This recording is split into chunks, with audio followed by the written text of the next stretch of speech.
which is the pending order button. When I click on it, there I can either set limit orders like sell limit. So this is a sell limit order. If I bring it below the price, it will turn to buy limit. So this is the current market price. If I bring it above, it's letting me set a sell limit order. So you can put in the stop loss, then put the take profits, drag it down. And that is one good thing about MetaTrader 5. You can just use your graphics and do all that. So then when you click on this arrow here, it takes you to where you will set your contrast size. You can set your contrast size maybe to 0.1. If you want to set the time you want it to expire, if the pending order is not triggered, you can just select either the day, or you put a specified day or a specified date. You can just select. If you want it today, that means at the end of today. If it is not triggered, it will automatically delete itself. Okay, when you're done, you can click place. Also, this button here, you can use this button to change the currency pairs. If you want to set a trade of another currency pair, you can use it to select the currency pair you want to set. So but we are working right with GBP USD. Okay, so when I click place,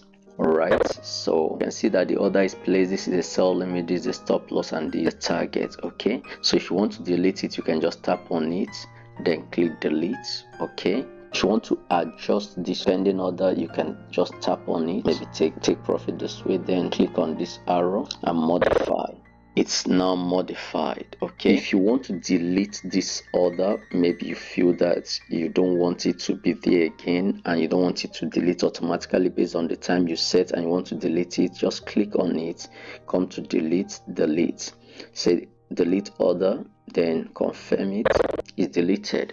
Alright, there are also other pending order types you can set still from this very pending order tab. When you click on it, you can still select a buy limit like I said. Then if you want a buy stop and sell stop, then you need to click on this place where you have written buy limit. So if I click on it, you see sell stop. If I want a buy stop, if I move it above the price, I have a buy stop. Okay, so with this I can set both my buy stop and my sell stop still from this place. Okay, another other type is sell stop limit and buy stop limit. So if I click on it, I have buy stop limit. So if I bring it down, I will have a sell stop limit. Okay,